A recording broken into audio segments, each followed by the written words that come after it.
በአማራ ክልል መንግስት ተቆጣጣሪዎች የማይገኙት ወረዳዎች ሁለት ብቻ ናቸው ሲሉ ሚኒስትሩ ተደመጡ። ከ80 በመቶ በላይ የመንግስት መዋቅር ወደ ስራ ተመልሷል ብለዋል። ሚኒስትሩ ይህን ይበሉ እንጂ በክልሉ አንዳንድ አካባቢዎች ውጊያዎች አሁንም መቀጠላቸው ይነገራል። በአንጻሩ የፋኖ ኃይሎች ከዋና ከተማዎች አብዛኛውን የክልሉን አካባቢዎች እንደሚቆጣጠሩ ሲናገሩ ይደመጣሉ። ጉዳዩን የተመለከተ ዝርዝር መረጃ አለን፣ እናስደምጣችኋለን። ከመሸ ኮሎኔል ደመቀ እርምጃ መጀመራቸውን የሚገልጽ መረጃ ተሰራጭቷል። የህወሓት አርሚ ሰባ ጦር ወደ ወልቃይት እየተጠጋ ነው በሚባልበት በዚህን ሰዓት የኮሎኔል ደመቀ አስተዳደር እርምጃ ውጥረቱን ያብሰዋል ተብሏል። የመረጃው ባለቤት ትግራይ ሚዲያ ሃውስ እርምጃውን ተከትሎ በአካባቢው ያሉ የትግራይ ተወላጆች ስጋት ውስጥ ወድቀዋል ብለዋል። ይህ በእንዲህ እንዳለ የኤርትራ ጦር ከዛላምበሳ ከተማ እያፈገፈገና እየወጣ መሆኑ ተዘግቧል። እንመለስበታለን። የመብት ጥያቄ በማንሳታቸው የታሰሩ ሐኪሞች ተጨማሪ ቀጠሮ ተሰጥቶባቸዋል። የኢትዮጵያ ጤና ባለሙያዎችን የመብት ጥያቄ ከፊት ሆነው ሲመሩ የነበሩ ሐኪሞች በቀረበባቸው የፖለቲካ ክስ ተጨማሪ ጊዜ ቀጠሮ ተሰጥቷቸዋል። እናስደምጣቸዋለን። አብዛኛው በጉልበትና በአፈሙዝ የተለያዩ አካባቢዎችን የሚቆጣጠር ፍላጎት ተገቷል ሲሉ ለገሰ ቱሉ መናገራቸውን በዜናችን ተካተዋል። ጤና ይስጥልን ውድ የአንድ አፍታ ሚዲያ ቤተሰቦች፣ ሰላምታችን በያላችሁበት የዓለም ዳርቻ ይድረሳችሁ። ከአንድ አፍታ ለአሁኑ መደመጥ አለባቸው ያልናቸውን ዜናዎች ወደ እናንተ የምናደርስበት ሰዓት ላይ ተገኝተናል። አብራችሁን ትቆዩ ዘንድ ግብዣችን ነው።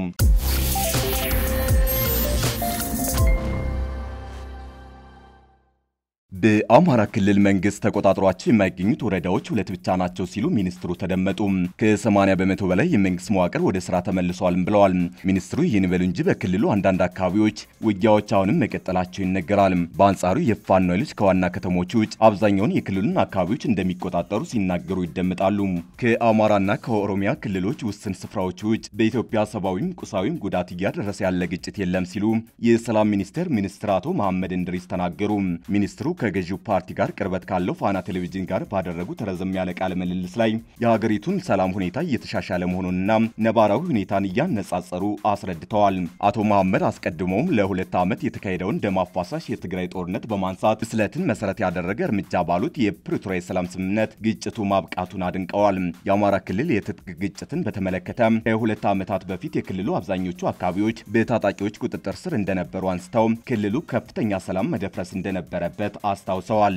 በክልሉ ውስጥ መንግስት ባከናወናቸው ስራዎችና በማህበረሰቡ አስተዋይነት ነባራዊ ሁኔታው መቀየሩን ጠቅሰው ከዕለት ዕለት የሰላም ሁኔታው እየተሻሻለ ነው ብለዋል። ክልሉ ካሉት 265 ወረዳዎች ውስጥ መንግስት የማይቆጣጠራቸው ሁለት ወረዳዎች ብቻ ናቸው ያሉት ሚኒስትር መሐመድ በአሁኑ ወቅት በክልሉ ውስጥ የሚገኙ 8 ትላልቅ ከተሞች ሰላማዊ ናቸው ብለዋል። የመንግስትን መኖር ሙሉ ነው ብለን መናገር የማንችልባቸው አንድ ወረዳ በከፊል አንድ ደግሞ ከከፊል ከፍ ባለ መልኩ መንግስት የለባቸውም የምንላቸው ሁለት ወረዳዎች ናቸው ብለዋል። ክልሉ ካሉት ከ4000 ገደማ ቀበሌዎች ከ80 በመቶ በላይ የመንግስት መዋቅር ወደ ስራ ተመልሷል ያሉት ሚኒስትሩ መሰረታዊ አገልግሎት እየሰጡ መሆናቸውንም አመልክተዋል።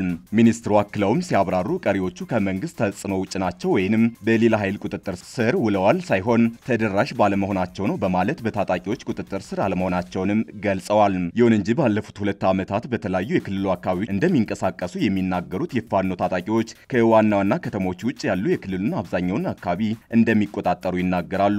የሰላም ሚኒስትሩ አቶ መሐመድ በክልሉ ውስጥ ፍላጎቱን የሚያስፈጽም ከታጠቁ ኃይሎች ጋር ፊት ለፊት የሚያጠቃ ወይንም የሚመክት ከተሞችን ተቆጣጥሮ ላስተዳደር የሚል ኃይል የለም በማለት የዕለት ከዕለት እንቅስቃሴን የሚያውኩ ወንጀለኞች የሉም ማለት ግን አይደለም ብለዋል። በስም ያልጠሯቸው የፋኖ መሪዎች ክልሉን ለቀው በጎረቤት ሀገራት ብቅ ጥልቅ የሚሉ እንጂ ያን ያህል ተጽዕኖ የሚፈጥሩበት ሁኔታ ላይ አይደሉም በማለት ተገዳዳሪ ኃይል የለም ሲሉም አጣጥለዋል። መንግስት እግሩን ተክሎ ለህብረተሰቡ የሚገባውን አገልግሎት መስጠት፣ ሰላምና ጸጥታ ማስከበር የሚችልበት ሙሉ ቁመና ላይ እየደረሰ ያለበት ዋዜማ ላይ ነው ሲሉ መንግስት በክልሉ ውስጥ ከፍተኛ ሚና እንዳለው ሚኒስትሩ አክለዋል። ሚኒስትሩ ይህን ቢሉም በክልሉ ባለው የጸጥታ ችግር ምክንያት መደበኛ እንቅስቃሴዎችና የመንግስት ስራ የተገደበ መሆኑንና መደበኛ እንቅስቃሴዎች ባለፉት ሁለት ዓመታት መስተጓጎላቸውን በከተሞችና በተለያዩ የክልሉ አካባቢዎች የሚገኙ ነዋሪዎች ይናገራሉ።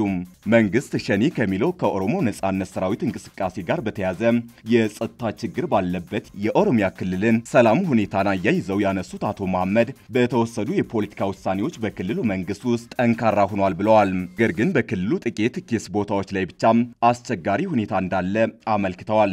በተለይም በምዕራብና በደቡብ እንዲሁም በማዕከላዊ የኦሮሚያ ክፍሎች ውስጥ ከሚንቀሳቀሰው የኦሮሞ ነጻነት ሰራዊት ጋር በተያያዘ ባለፉት ዓመታት ጥቃቶች እየተፈጸሙ በሰላማዊ ሰዎችና በአካባቢው የመንግስት ባለስልጣናት ላይ ጭምር ጉዳት ሲደርስ ቆይቷል።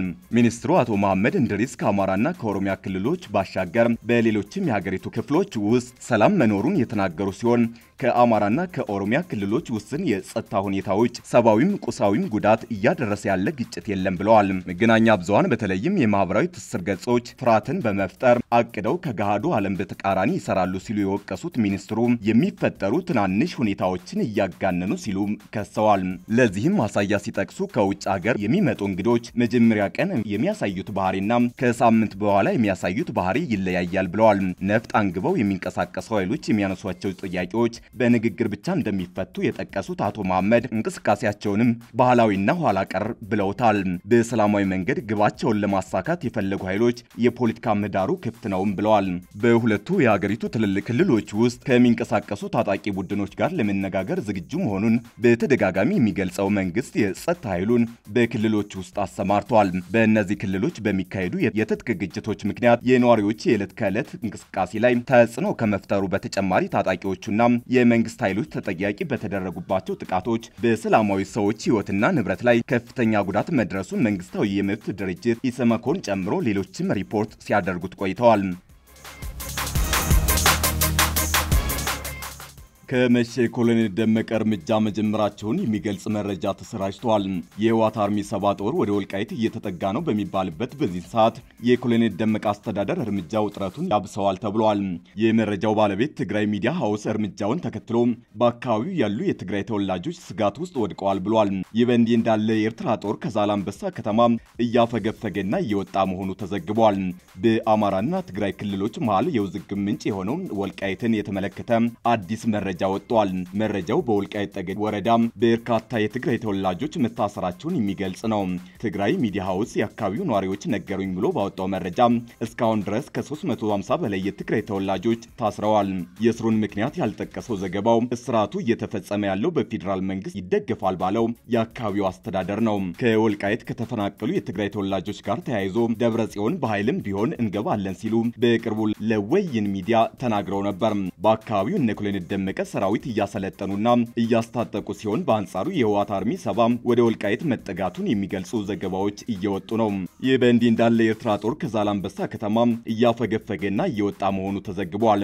የኤርትራ ጦር ከዛላምበሳ ለቆ እየወጣ መሆኑን ትግራይ ሚዲያ ሃውስ የዓይን እማኞችን ጠቅሶ ዘግቧል። አምባሳደር ዲና ሙፍቲ ከትናንት በስቲያ በሆርን ሪቪው ድረገጽ ላይ ባሰራጩት ጽሑፍ የኤርትራ ጦር ከተቆጣጠራቸው የኢትዮጵያ ግዛቶች ለቆ እንዲወጣ ዓለም አቀፉ ማህበረሰብ ጫና ያድርግ ሲሉ ጠይቀው ነበር። ከዕለት ዕለት የግንኙነታቸው መበላሸት ይፋ የወጣው ኤርትራና ኢትዮጵያ ቀጥተኛ ባልሆነ መንገድ በነገር እየተጎነታተሉ አንዳቸው ሌላውን እየወቀሱና እየከሰሱ ይገኛሉ። የሀገሪቱ መንግስታት ከፍተኛ ባለስልጣናት በተለያዩ አጋጣሚዎች በተዘዋዋሪ የሚያቀርቡት ክስና የቃላት ምልልስ ከዕለት ዕለት እየጠነከረ የመጣ ይመስላል። ማክሰኞ ግንቦት 26 2017 ዓ.ም የኤርትራ ማስታወቂያ ሚኒስትር በይፋው የኤክስ ገጻቸው ላይ ለኢትዮጵያ መከላከያ ሚኒስትር ምላሽ የሚመስል መልእክት አጋርተዋል። የማነ ገብረ መስቀል በአሁኑ ወቅት የብልጽግና ደጋፊዎች ስለ ኤርትራ ማንኛውንም ነገር መተቸት ላይ ትኩረታቸውን አድርገዋል ብለዋል። የኢትዮጵያ መከላከያ ሚኒስትር አይሻ የኤርትራው ፕሬዝዳንት በ34ኛው የነጻነት በዓል ላይ ኢትዮጵያን ጠቅሰው ከተናገሩ በኋላ አገር ብሎ ለመጥራት የሚያስቸግሩ ሀገራት በዚህ ልክ ስለ ኢትዮጵያ ለመናገር መሞከራቸው የተለመደ ባህሪ እንደሆነ እናውቃለን ብለው ነበር። አምባሳደር ዲና ሙፍቲ ሆርን ሪቪው በተባለ ድረገጽ ላይ ባወጡት ጽሑፍ የኤርትራ መንግስት ወታደሮችን ከኢትዮጵያ ግዛቶች እንዲያስወጣና ለኢትዮጵያ መንግስት ተቃዋሚ ታጣቂ ኃይሎች ድጋፍ ከመስጠት እንዲታቀብ ዓለም አቀፉ ማህበረሰብ ግፊት እንዲያደርግ ጠይቀዋል። በህዝብ ተወካዮች ምክር ቤት የውጭ ጉዳዮች ቋሚ ኮሚቴ አባል የሆኑት አምባሳደር ዲና ሙፍቲ የኤርትራ መንግስት የኢትዮጵያን ሉዓላዊ ግዛቶች እስከ ወዲያኛው ተቆጣጥሮ ሊቀጥል አይችልም ሲሉ በጽሑፋቸው ላይ አስፍረዋል። ከዚህ በፊት ጠቅላይ ሚኒስትር አብይ አህመድ ከትግራይ ተወካዮች ጋር ባደረጉት ውይይት የኤርትራ ሰራዊት በህግ የተሰጠው ቦታ ላይ እንደሚገኝና ከዚህ ውጭ የያዛቸው ቦታዎች ካሉ የሚያጣራ ኮሚቴ መቋቋሙን ተናግረው ነበር። ኢትዮጵያና ኤርትራ ከሁለት አስርት በላይ በፍጥጫ ውስጥ ከቆዩ በኋላ በጠቅላይ ሚኒስትር አብይ አህመድ ወደ ስልጣን መምጣትን ተከትሎ ግንኙነታቸው ቢሻሻልም ከቅርብ ጊዜ ወዲህ ግን በመካከላቸው ያለው ቅራኔ እየጎላ መጥቷል። የመብት ጥያቄ በማንሳታቸው የታሰሩ ሐኪሞች ተጨማሪ ቀጠሮ ተሰጥቶባቸዋል። የኢትዮጵያ ጤና ባለሙያዎችን የመብት ጥያቄ ከፊት ሆነው ሲመሩ የነበሩ ሐኪሞች በቀረበባቸው የፖለቲካ ክስ ተጨማሪ ጊዜ ቀጠሮ ተሰጥቷል። የፌዴራል ከፍተኛ ፍርድ ቤት አራዳ ምድብ ችሎት ዶክተር መሐሌት ጉሽን ጨምሮ ሁከትና ብጥብጥ ማነሳሳት ወንጀል ክስ የቀረበባቸው 8 የጤና ባለሙያዎች ላይ ተጨማሪ ቀን ፈቅዷል። ሐኪሞቹ ከዚህ ቀደም የ12 ቀን የጊዜ ቀጠሮ ተሰጥቷቸው የነበረ ሲሆን አሁንም በተጨማሪ የምርመራ ማረዘሚያ በእስር ለመቆየት ተገደዋል። ቀደም ሲል የ12 ቀናት የምርመራ ጊዜ የተሰጠው ፖሊስ ምርመራዬን ስላልጨረስኩ ተጨማሪ 14 ቀናት ይሰጠኝ ሲል ጠይቋል ብለዋል። በዛሬው ዕለት በፌዴራል ከፍተኛ ፍርድ ቤት አራዳ ምድብ ችሎት ዶክተር መሐሌት ጉሽን ጨምሮ ሁከትና ብጥብጥ ማነሳሳት ወንጀል በተጠረጠሩ 8 የጤና ባለሙያዎች ላይ የ8 ቀን ተጨማሪ የምርመራ ጊዜ መወሰኑን የዶክተር መሐሌት ቤተሰቦች ተናግረዋል። በሀገር አቀፍ ደረጃ የጤና ባለሙያዎች የሥራ ማቆም አድማ መምታታቸውን ተከትሎ የታሰሩ ሐኪሞች ላይ ሁከትና ብጥብጥ ማነሳሳትና ከጸረ ሰላም ኃይሎች ጋር በመገናኘት ተከሰዋል። አጠቃላይ የክሱ ዝርዝሩ ሁከትና ብጥብጥ በማነሳሳት ከጸረ ሰላም ኃይሎች ጋር ተባብረው የከተማ አመጽ በመቀስቀስ ሕዝብና መንግስት የጣለባቸውን ኃላፊነት ወደ ጎን በማድረግ ህሙማንን አናክምም በማለትና የእጅ ስልኮቻቸውንና ማህበራዊ ሚዲያን በመጠቀም ብሔርን ከብሔር የሚያጋጩ መልእክቶችን በማስተላለፍ የሚሉት ይገኙበታል። የጤና ባለሙያዎች ያነሱትን ጥያቄ ተከትሎ ከ100 በላይ ሐኪሞች የታሰሩ ሲሆን የተወሰኑት ሲፈቱ ዋና ዋናዎቹ ክስ ቀርቦባቸዋል። ከመንግስት ጋር በአስገዳጅ ሁኔታ ለመደራደር የጤና ባለሙያዎች አድማ ቢመቱም የጠበቃቸው ምላሽ እስርና ከስራ መባረር ነው። ተገድጄ ምላሽ አልሰጥም ያለው መንግስት በተለይ በዩኒቨርሲቲ ሆስፒታሎች ብዙዎችን አባሮ አዲስ ቅጥር አውጥቷል። ይሁን እንጂ የስራ ማቆም አድማው አዲስ ተመራቂዎችና ተማሪዎችን ጨምሮ አጠቃላይ የጤና ባለሙያዎችን ያካተተ ነው። አብዛኛው በጉልበትና በአፈሙዝ የተለያዩ አካባቢዎችን የመቆጣጠር ፍላጎት ተገቷል ሲሉ ለገሰ ቱሉ ገለጹ። አብዛኛው በመሳሪያ በጉልበትና በአፈሙዝ ወይንም በህዝባዊ አመጽ ስቴት ማሽነሪን በማፍረስ የተለያዩ አካባቢዎችን የመቆጣጠር ፍላጎት ተገተዋል ሲሉ የመንግስት ኮሚኒኬሽን አገልግሎት ሚኒስትር ለገሰ ቱሉ ተናገሩ። ሚኒስትሩ አሁን ኢትዮጵያ ያለችበት የሰላም ሁኔታ ባለፉት 7 ዓመታት ይቅርና ባለፈው ወር ከነበረችበትም የተሻለ ነው ብለዋል። አሁን ባለንበት ነባራዊ ሁኔታ ከአካባቢዎቹ የጸጥታ ሁኔታ አንጻር የሚሄድ ካልሆነ በቀር መከላከያ ሰራዊት ሆነ የተደራጀ የጸጥታ ኃይልን ፊት ለፊት የሚገጥም ኃይል ኢትዮጵያ ውስጥ የለም ብለዋል።